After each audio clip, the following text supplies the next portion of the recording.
The roster's in a state of flux. We've touched on a little bit about how many guys are going to be leaving. Our group at Bucknuts, we put together a list of 10 guys to write stories about, to have in the can ready to go when or if they make an announcement, if they're leaving or staying. And it's like, Travion Henderson, Marvin Harrison, Denzel Burke, JT Tuimoloau, Jack Sawyer. So in addition to the portal people who left and the seniors who are leaving, you could have 4, 5, 6, 7 underclassmen leaving as well. It's a mass exodus right now at Ohio State.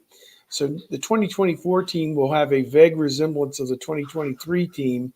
And in some ways, that's a good thing, because they won't carry the baggage of losing to Michigan 3 years in a row, because hardly any of them will have ever played against Michigan in a live football game. So that's maybe the one positive thing out of this.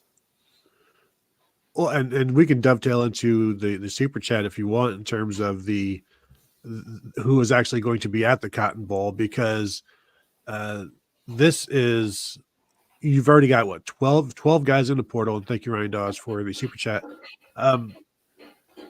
With those 12 guys out, and there's going to be, I don't know, 5 opt-outs or so maybe, and you've got some guys that are injured.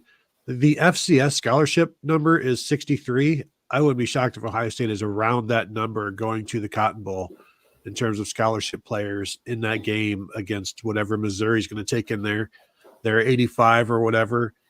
So they're going to be a little undermanned in that. The walk-ons are going to have a great trip, probably play some special teams and things like that. So that's why I asked Ryan Day back on Sunday, do you view this as the start of the 2024 season? And he talked about, well, we want to finish the 2023 season the right way, but it is also the start of that. It's kind of a pre-spring spring where you get to look at all of these young guys, and then you actually get to see what they can do in a game, provided you give them that opportunity. And of course, we talked to him before all of the Kyle McCord stuff came out. But yeah, it's going to be an interesting look at the Buckeyes, because at this point, I don't know that you can safely assume any of the guys that we're talking about going into the port or going to the NFL draft, as Steve talking about, like these 10 guys or whatever. At this point anymore, you can't assume those guys are going to play. So if you are a starter and you have an NFL decision, just assume that guy is not going to play in this game. And then, the guy below them moves up, basically. Yeah. I think about 10 years ago, they played Clemson in the Orange Bowl down in Miami, and the safety play for Ohio State had been terrible all season. So they made the decision during bowl practice. They pushed Von Bell, who was a true freshman, played mostly on special teams and maybe a little bit as a backup. They pushed him into production and played him quite a bit in that game, and he ended up having an interception on the goal line against Taj Boyd and Clemson in that game. And then I don't know if he was a first-team All-American when they won the national championship the following season, but that was a guy who leapt out at you in bowl practice and in the bowl game, who the following year that ended in a 4, just like the one next year will, came on and was certainly all Big Ten player and got some All-American acclaim, I believe, but and then jumped off to the NFL after 2015. So a 3-year player for the Buckeyes. So I think that's the example. That's the film I would put up, see this guy right here, and then, juxtapose that with the fact that he's now in his 8th season in the NFL or whatever, and say, this can be you. With a good month of December, this can be you. So, that's the goal for those young guys this month, is to jump off the chart, make a winning play against Missouri, and, set yourself up for a big spring and a big year in 2024. That's what this month is, development. You don't want to lose this game, because you don't want the negative recruiting and the whispers from the Dodds and the 40s to be, Ohio State's the next Clemson, that was at the top and is now fallen completely off the side of the mountain. You don't want a South Carolina Outback Bowl 24/7 job to hit you here. You want to make a representative showing. You don't want to get knocked out of the box in this game by playing all the young guys. But at the same time, the result of this game is not anything anybody will remember 3 months from now. It's what's going on, requisite with 2024. There's a few knuckleheads like me that remember all that and the scores from 40 years ago. But Well, hey, they lost to Clemson and won the national championship the next year, and that was a spectacular loss to Clemson, too, with all the mistakes that were made, the fumbled yes, punt and yeah, the fumbled whatever. punt with a 9-point lead. Yeah. But yeah, you're right. And they lost 2 Outback Bowls in a row to South Carolina, and then won the national championship in 2002. So They did. You got that going on. You know, Just saying. yeah, and what's funny about these bowl games is they've been just, just discarded to the side as just rubbish. And but still they seem to be one of those tenets that fans and people in media point to when they're adding up the, did you finish ranked? How many times did you finish ranked in the top 10? What's his bowl record?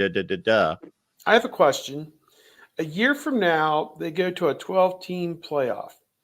And let's say, just for sake of argument, well, it doesn't have to be Ohio State. Let's assume Ohio State goes 13-0, is the number 1 seed, and gets a first round bye. And then they play their quarterfinal on or about January 1st. We know that. Okay, let's say you're anywhere from the 5 to the 12 seed, the 5, 6, 7, and 8 all get to host 9, 10, 11, and 12 on games that are going to be played on or about December 14, 15, 16, whatever that falls on next year. If you lose that game, do you then get a chance to go to the Outback Bowl or the Capital One Bowl, or has that ship sailed? Is there any reason why you'd even entertain that thought, or was that your postseason? Has anybody answered that question? Because again, those are going to become even more exhibition games than they ever were. And there is a school of thought, believe it or not, that ESPN may shift all of that ESPN events invitational investment that they do in a lot of these bowl games to preseason games last weekend in August, where maybe even you'd play a 2-team event or a 4-team event in August, where you play games one weekend, the 2 winners play the next weekend as like a season tip-off type thing or something. I mean, that's where all that there would be no other bowl games, or there'd be very few other bowl games for major conference teams, because I don't know, what does the future of the postseason even look like? Do we even know? Well, yeah, and Mark, maybe I know that was one of the questions was, can a loser in the first round then go to a bowl game when this was all thrown out there a couple of years ago? And I don't know that I ever heard the eventual answer on that one, but it would be I don't know why interesting. you'd want to. No. I don't know why you'd want to. The practice reps. That would be. But you're just coming off of a game at mid-month, and now you got 2 weeks to turn around and prepare to go play Wake Forest in the Outback Bowl. It's kind of like, do I really give a shit? I mean, it's like I don't know. My assumption is that you'd be done, because the bowls want to sell those tickets to the fans. That the fan bases have to know that they're going to that bowl. Yeah. So I'm going to assume you would be done and you would be out. And yeah, that's not a bad thing, though. Yeah. No. And the other thing is, you can also, if they want to change the rules about practice, you could allow the playoff teams to continue practicing as long as all the other playoff teams. Like, if that's something, then you could just focus on the young guys. Once you've been eliminated, then it just becomes practice for the freshmen and the sophomores and things like that. If that's something that would be a sticking point that they would want, or a benefit that they could use. That doesn't make any sense either, though, because school is out of session and you'd have to house all those people and house do them it anyway over the holidays. I mean, they don't move from their dorms. I mean, you see the apartments that they live in. There is a level of intrigue to plug in somebody else's starting quarterback and say, what would he be at Ohio State? But certainly we do enough Oklahoma content here and hear from the fan base, and also from people that know that, Dylan Gabriel, I'll put him in a category to a certain extent with Kyle McCord in this way, that after the Kyler Murrays and the Baker Mayfields of the world, people weren't that enamored at Oklahoma about Dylan Gabriel and his performance, and that he's not an Oklahoma quarterback. He needs to get out of here. He's not up to our standard.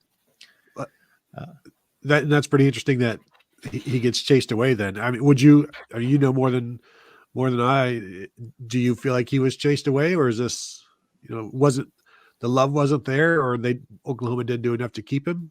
No, I think that was more of a fan base mentality of these are our standards. And no, I think Brent Venables was recognized his value and was pleased with. He's a good quarterback. He's a top 10 or 15 quarterback. Well, and of these, like 10, 15 quarterbacks in the board of the top 10 or 15, I think most of them could lead Ohio State to an 11-1 season. But I think we know that 11-1 isn't good enough. And so, who is that guy in there that beats Michigan? Who is that guy in there that doesn't lose to Iowa or Purdue or something like that? And I think Ohio State having the game at home next year and not knowing what's going to happen with Michigan, but I'm always going to favor the home team, a season in advance. So Ohio State should win that one next year. But is there, who out there is a sure thing to make this a 12-0 team? And again, it may be 11-1. Oregon, who knows what's going on out there? Like, you can't predict an undefeated season. But is there somebody out there that's going to do better than Kyle McCord, or is it just going to be different versions of the same kind of thing? And you don't know, especially when you don't have much. You have limited contact with the players. You got to do a lot of vetting. I'm sure Ryan Day has talked to Chip Kelly about Dante Moore, not that they would bring him in because he's got 3 years of eligibility, and if you bring him in, you can just say goodbye to everybody else, and so they won't do that. And Riley Leonard is almost signed, sealed, and delivered to Notre Dame, so don't expect that. But there are some other guys out there, and Cam Ward being the guy at the top of the list that people are talking about has seen it all, done it all at very different places. And Incarnate Word and at Washington State was like an option quarterback in high school in a wing T offense or something, and blew everybody away as a true freshman in the FCS, throwing for almost 400 yards a game in a half season in 2020. So like, he's got ability, but is he a sure upgrade, or is it just a different upgrade? Do you give up the sunroof for the heated seats? Yeah, Cam Ward is a bit of a mystery to me because, like Steve said, 2-7 in the Pac-12 and playing for them for 2 years. I've seen him play a little bit, but it wasn't like I was focused on, I got to evaluate Cam Ward and how good he is. I saw him throw a couple series and then I'm off to another game. It's not like I'm sitting down to watch Washington State. It's just, they're not a priority. So he's a bit of a mystery to me and just kind of a stat sheet. And I've seen a throw here and a throw there. And then DJ Uiagalelei being brought up. Why in the world they would touch him, I have no idea. I've come to that guy's defense because I think that the Clemson wide receiver play for him wasn't anything close to what it was for a decade, offensive line issues and all of that. So he wasn't set up for Clemson-like success, but still, he's not. From what I've seen, Kyle McCord can put a football in a spot more consistently than DJ Uiagalelei can.